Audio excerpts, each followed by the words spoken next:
All right, so I want to start off with something kind of like lighthearted. So, what do you think's the funniest thing a fan has ever said to you?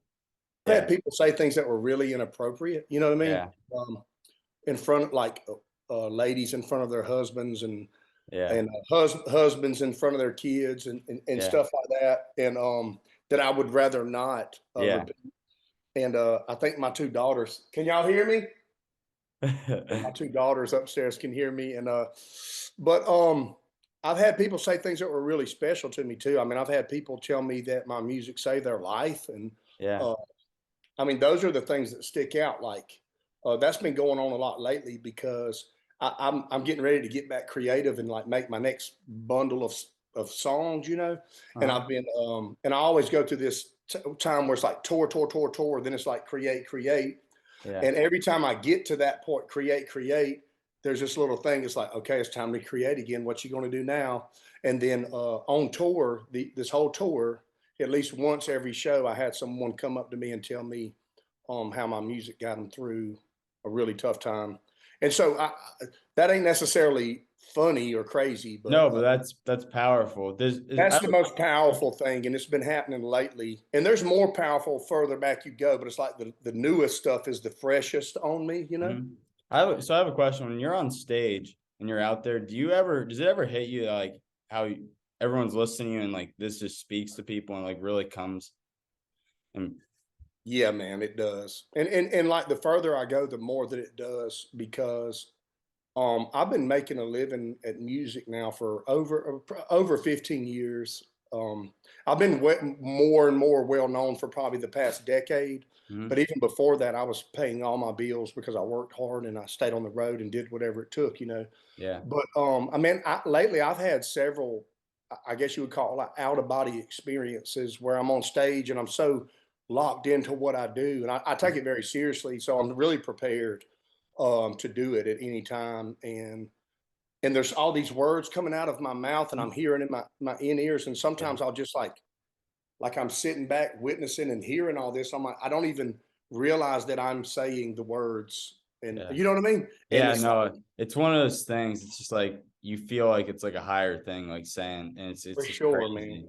That's For crazy. sure, that's good. Yeah, and that's a good question you asked me, man. Because I've been dealing a lot of this stuff's been going on, man. This stuff Mhm. you're talking about already, and uh, I don't want to like take credit for it. You know what I mean? Like I'm like grateful Mhm. that I've been kind of like a vessel for this for creativity, and I think everyone has creativity within them, especially young people.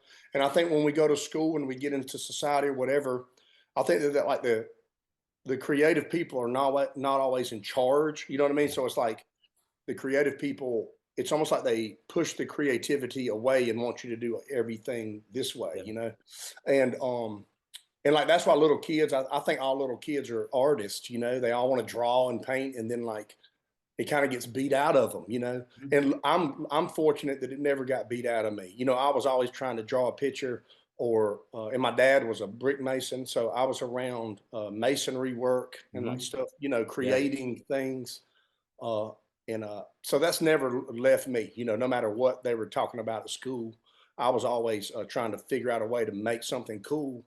And music just ended up being the one that when I leaned into it, Mhm. I was like, oh, this is something everyone's not doing in class. Like this is something I'm doing that it sticks out. You know what I mean? Like this is Yeah. something I have that doesn't seem as common. You know, Mhm. um, so that's kind of what I stuck with. Yeah, like a bunch of stuff you said in there is like great stuff. But, like, there's a couple things I wanted to, start out. So it's kind of like a two-part question here. So I know Okay. you worked in construction while you were pursuing your dreams of being an artist. I want to ask like how hard was that? Then kind of going off that, when was there a moment like you knew, hey, I want to be a musician. I want to travel around, the country playing music and world.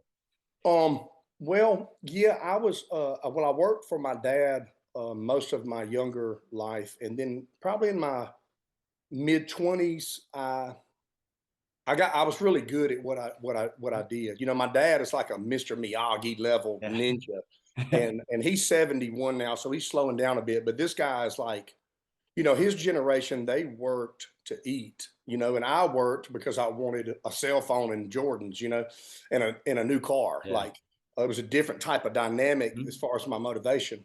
Um, but when I started doing my own jobs, I started to make considerable money, Yeah. and I was already associated with the band Rehab, and I knew Danny Boone from when I was a kid. He's older than me, so he was kind of like someone I looked up to, and I was invited to participate and help get that going. Um, and so when I started going to the rehearsals and we started doing shows, I mean, I would be laying block Yeah. or bricks and pouring Yeah. concrete Monday through Saturday. Like, I Mhm. mean, every day that I had a job, it was different than when I worked for my dad. It was like my job. Yeah. I was going at it like an athlete, trying to make that money. And I got to where I was stacking money and had my credit going and all this.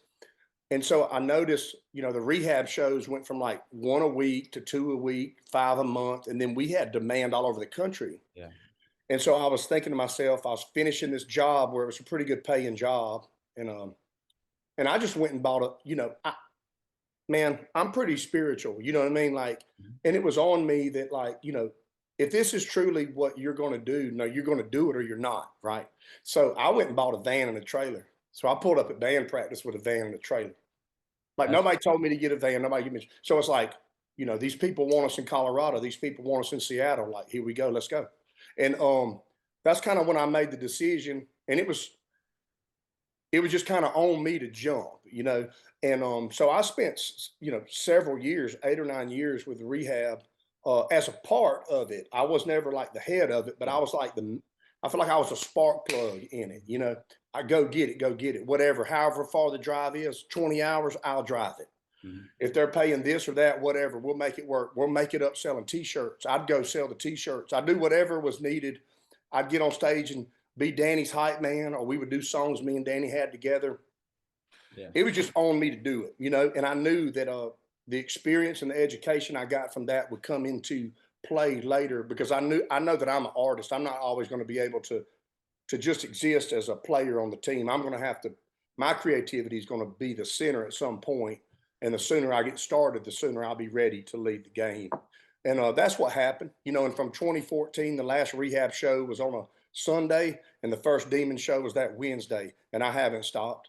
I Yeah. mean, May 24th, 2014 is when the first solo Demun Jones show, since Muddy Muddy dropped and all that. And then I hadn't stopped, Yeah.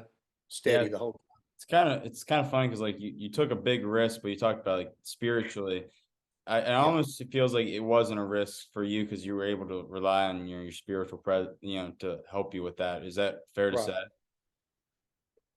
Well, it wasn't something that I decided that I wanted to do. It was just like always on me that like naturally this is kind of what Yeah. I am, Uh-huh. like why everybody like on Thursdays and Fridays and when I'm 21, everybody wants to go out, Yeah. but we're going to go to a bonfire. Well, I'm bringing my guitar Yeah. because I'm going to sit around and play and Yeah. rap while everybody's Mhm. drinking, doing whatever. Mhm. It was just on me to do it. Mhm. And I had to find a way to get it out. So it was always something that was planted in me that I was compelled to do. It wasn't me trying to get attention or be the cool Yeah. guy or like none of that. None of that. It Yeah. was always something that naturally came through Mhm. me. And it just took me a while to find my voice. I had to live some, lose some. And so when I write songs, I'm not just writing something I think you think's going to sound cool. Yeah. I'm writing something that I saw or that I experienced or I saw someone go through. Yeah. And I think when you do that, then you're now I'm speaking for people, Yeah. like I'm putting Yeah. your life into words Mhm. in ways that you may not be able to. And Yeah. so when you hear me, you're like, wow, man, like Yeah. and that's Yeah. how artists affect me. And yeah, that's Yeah.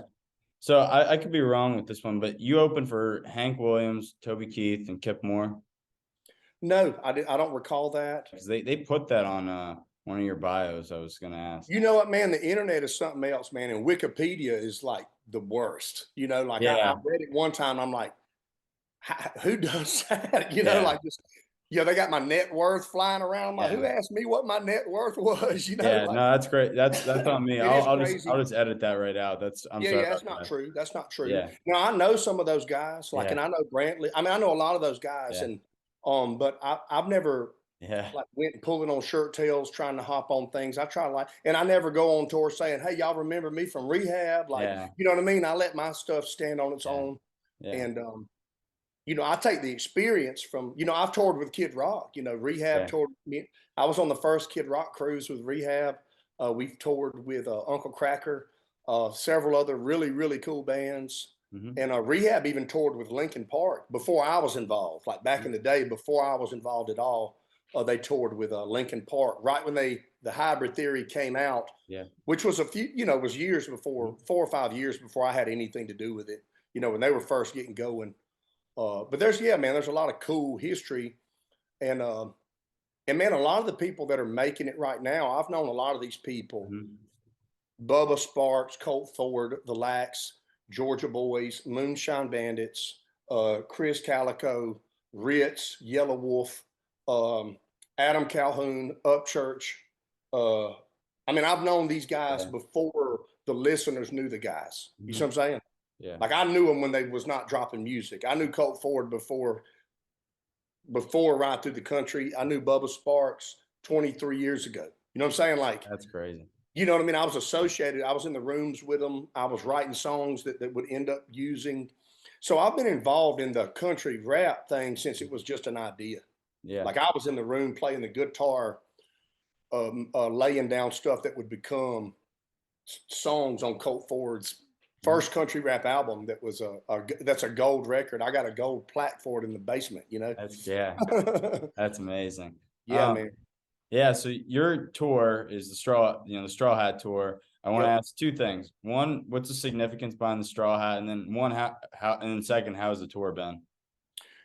Okay. Straw Hat. Long story, and I try to get into it on stage without taking up too much time. But growing up in Georgia, I don't know how much time you've spent in Georgia, but I know it gets hot in Ohio as Mhm, well. But in the July heat in Georgia, mhm, people mhm. die Yeah. from heat You can exhaustion. get, And like, 110 degrees. It's crazy. I've worked in 118 heat index before. That's Now, wild. not a lot of that, Mhm, because when it gets like that, we'll go to work at 5, and yeah, right when you can see, we'll start and then leave at noon, and then maybe come back at 4 p.m. for a couple hours to avoid the deadly. But on the worst days, sometimes there's something going on, like you're pouring walls full of concrete. You can't do that. You have to go until it's done, right? So we would go to Ace or wherever, and we would get straw hats, and we would put them on to keep the sun off of our shoulders and our necks. That would lower the temperature of your, yeah. Wow. considerably. So when I was going to shoot the Muddy Muddy video, I was like, I'm used to being in a band, part of a Mhm, band, and like everything not being about me. Look at me, and I had no idea what I was going to do. And I was like, damn it. It was 105, supposed to be 105 that day, mhm. and I was like, I'll go grab a straw hat. That's And I did, and then I didn't realize what I was doing, because I had on my Braves hat in mhm, the video yeah, too, like I always yeah, have on a Braves or a Bulldog yeah. hat, when I'm not working.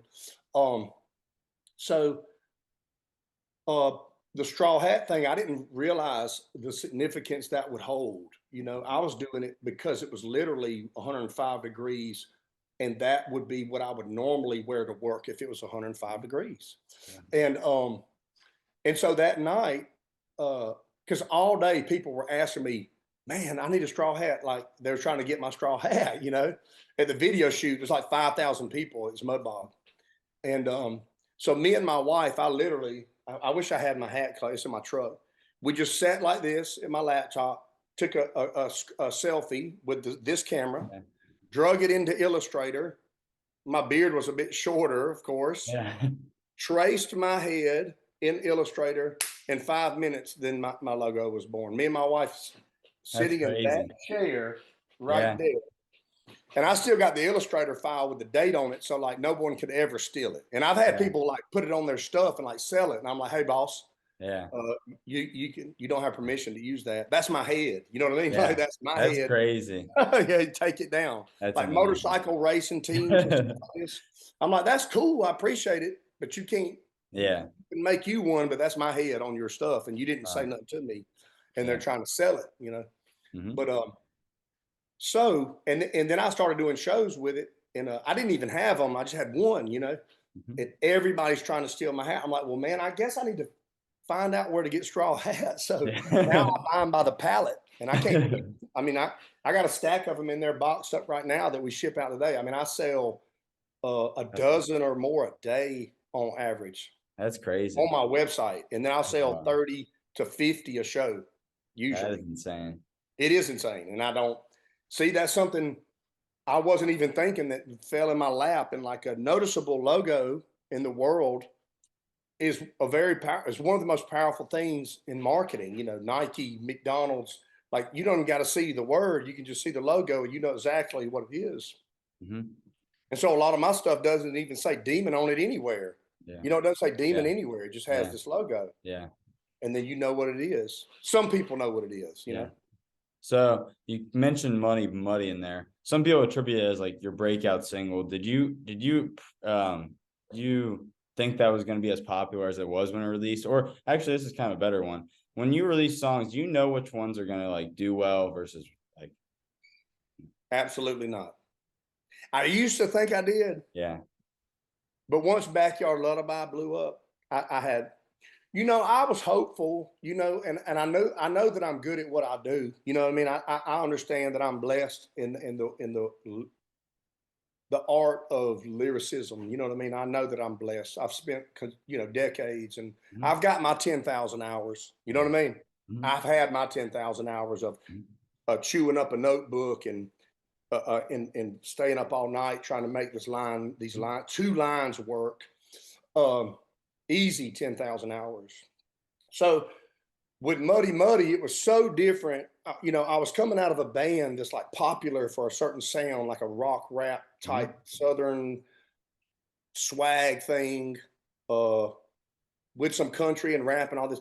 I was very adamant that I didn't want to lean on anything Rehab had done at all. You know what I mean? I wanted to make sure that mine was distinctly Demun Jones. It was distinctly Jones County. It was Mhm. distinctly where boys from Jones County would hear it and feel the same way that little boys in Compton felt when Straight Outta Compton came out. Mhm. So that was my motivation, and I knew Muddy Muddy did that. And but I had no idea. You know what I mean? It got 10,000 views the first day, and which is, you know, now that's not considered much, but that is very decent. You know No, what I mean? I didn't have that's a whole lot very of good. subscribers. I mean, I Yeah. think I had like 4 or 5 thousand subscribers, Yeah. and now I have 300 and something Yeah. thousand. You know, over Mhm. a decade. So Yeah. So one more like music question, then I want to get into some Georgia sports. So you're like independent. So like, what are the perks of being of that? well, there's advantages and disadvantages to it. The advantage is I can do whatever I feel like doing today. Hmm. Nobody's gonna call me and tell me when my song's got to come out, when I have to go on tour, how many songs have to be on the next album. Hey, we got to do this feature for these political purposes. You got to let this Yeah. guy do this. Uh, you can't put that in your video. You can't say that in your song You can be because one you, of I the other feel artists like. on the label is You can be offended. you 100%. I can be me 100%. And I really like that. There's a lot of freedom in it. And I make, say, if $100 comes in and you're on a label, the deal matters. You know, like Mhm. every record deal is not the same. It depends on what the deal says. So if $100 comes in off of my music on a record deal, you might end up. And I had a pretty good deal. I was with Average Joe's for 2 albums starting off. So I might end up with 35 or 40 of those dollars out of 100. And now that I'm independent, I will probably end up with 75 or 80 of the dollars. So I can be half. I can do half the numbers and make the same money or even more really because I don't have to, you know, I own all the publishing. You know what I mean? Stuff like Mhm. that. Um, there's no markups on the video shoots. Like if the video costs $5,000, I pay the guy $5,000. And sometimes certain labels, I'm not saying who, I just know that this is a part of the business. If you're on Universal, the video director will charge you $7,000 to the label, but then the label charges the artist 27,000. Mhm. So that's a way they make money on of the accounting, and there's nothing like that. But the headache of it is I'm responsible for hiring all the people. I'm Yeah. responsible for paying all the people, Yeah. and which is not a big deal to me. Yeah. You know what I mean? Most of the people I deal with are people I've dealt with, Yeah. but starting off, it can be. Yeah. You don't come out of the gate knowing what's going on usually independent, and I think being on a label helped me. You know what I mean? Because I saw some of the things I liked and didn't like, Yeah. so I knew that. But if you look at my numbers, and I could pull them and show you, like on just say Spotify, and you to any of them would be the same. So this is the graph. So like 2010, I'm on Average Joe's. I'm independent Mhm. because Great. I'm dropping what I want, when I want, with who I want, instead of, oh, we're going to do that next May. Yeah, okay, that did good. Like it's just like this. Bing, drop another album. Bing, you know what I mean? Mhm.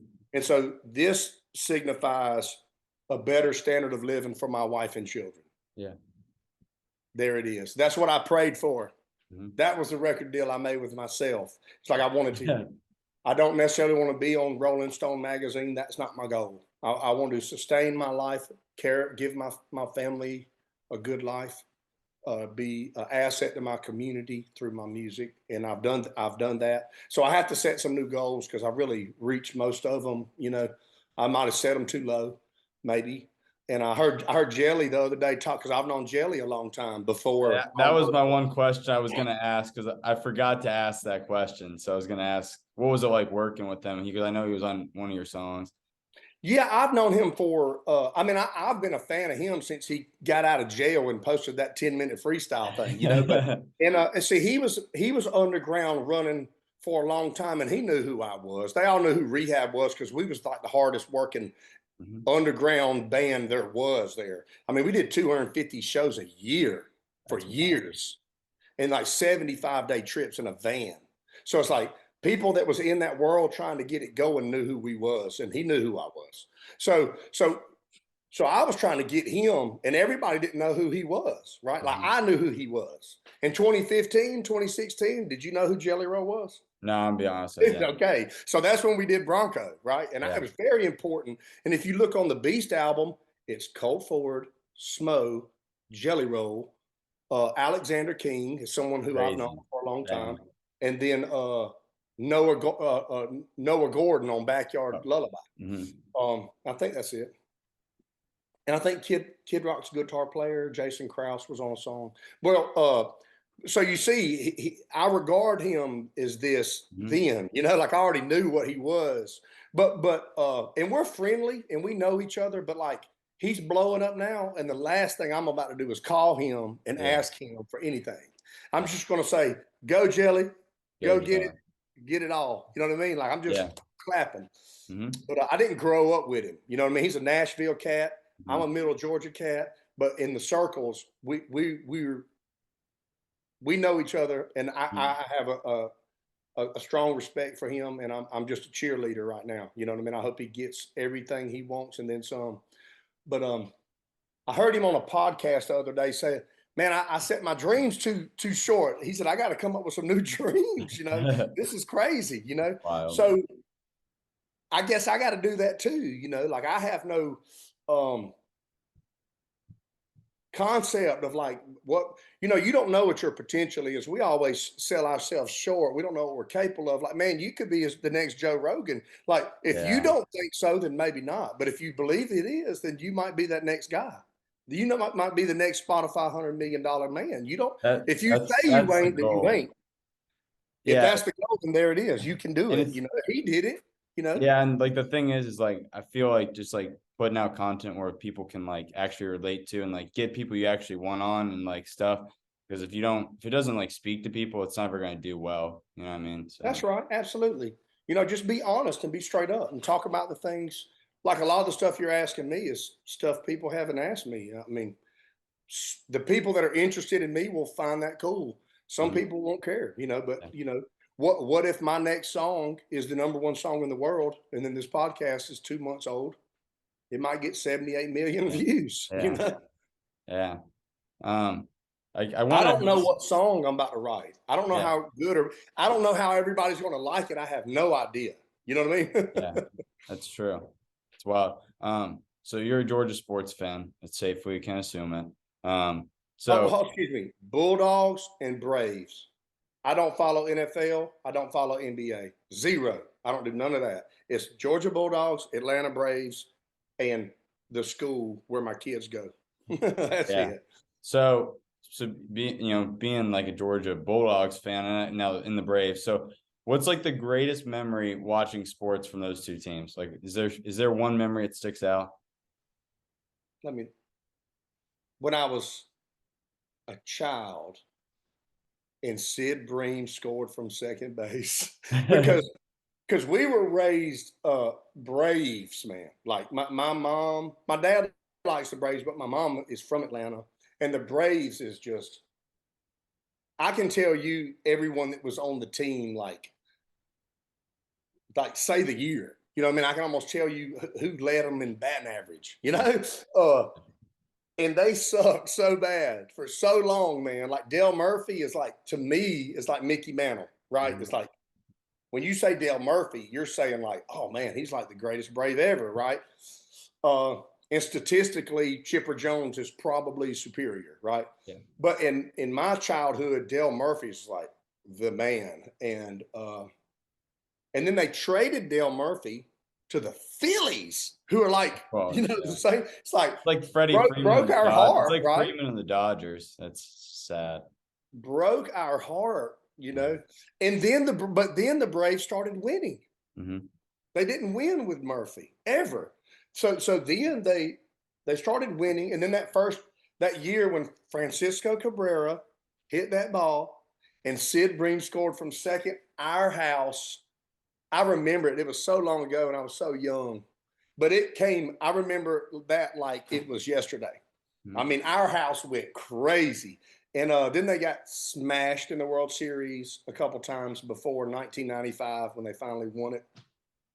And the Sid Bream thing sticks out more than when they won the first World Series to Yeah. me. And then a couple years ago when Jorge Solar hit that home run Yeah. out of It's Astros. crazy. I still think they mismeasured that. They said that's 440 feet. I'm like, He, what? yeah, That's like he out killed of it. the stadium down the street. Come Yeah, on, he man. killed that. Yeah, yeah. So probably that. Hmm. Um, the Georgia championships of the last couple of years, they stick out because I've been cheering for them my whole life, and they won like forever 40 something years ago, but like in my life, they've never been dominant. They're always had these great players, and they end up with a mediocre result. And Kind of like your mediocre, rival Florida right mediocre now. is Kind of like over your in kind of Georgia. like your rival Florida right now. They're going to be there for a minute, but Georgia mediocre is over. Like Yeah. I'm sorry, dude. Like people in Georgia keep up with it. I know there's great athletes everywhere, and any team can get beat because all of the boys that play D1 football, Hmm. D3 football, you don't know what they're going to do any given weekend. But the Bulldogs got it going on right now. Their recruiting is Yeah. off the chain. Their second string from last year is so hungry. Like Kirby Smart is very smart, Hmm. and he knows what he's doing. He learned from Nick Saban a lot of things he needed, and I think Georgia's going to win a few more here in the very near future. Yeah. Two last questions. Don't want to take like too much of your time, It's but all good. so growing up, did you play any sports? I did. I played well. Soccer and all this stuff was not a thing around here Yeah. much, but baseball, football, and basketball. Baseball was my true love. Um, I got kicked off the team in high school, and that's when it was just became solely music focused. Mhm. I was already musical, but once that happened, because I wanted to be, we had like draft picks from Jones County, like number Mhm. one draft picks and stuff like that for, very close together. Um, and I know these guys, and I was friendly with them. They're older. And I worked out so hard at baseball, but then things didn't line up. My parents split up when I was like 16. That was very rough. And that's like right there in the 10th, 11th grade. And then in 11th grade, I got dismissed from the team uh, by a new coach that just got there. And it was pretty earth shattering. You know what I mean? But I think he just kind of made an example out of me. And so that at the time it broke my heart, but now I wouldn't have it any other way. It was a great part of the story, and it led me in a different direction, which ultimately would be how I built this house. You know. Yeah. And I guess you probably could agree with me is like without like sports teach you so many life lessons that you don't know at the time, but you look back on it and you're like, man, that really like helped shape me and be a better person now. Yeah, it teaches you to cheer for other people. It teaches you to have confidence in yourself. It makes you tested, and like it, it forces you to overcome like maybe some nervousness or anxiety, or teaches you to deal with pressure. It keeps you active, which stimulates your brain. I mean, my kids play softball. My little girls play softball. My wife, I mean, she's got I got a Jones County Letterman blanket over there. My wife was just a total animal at sports. She lettered, I think, every year in tennis, softball, and basketball. Like, That's great. so Yeah. I didn't get no varsity letters. Like by the time it was time to get lettered, I got kicked off, you know. Mhm. Uh, but yeah, she did it the right way. You know, when I got to high school, I had all kind of distractions going on.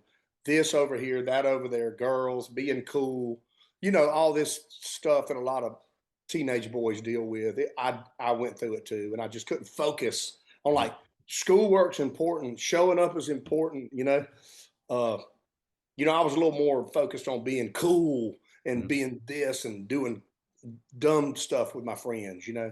and it cost me a lot of things like memories, but it created maybe a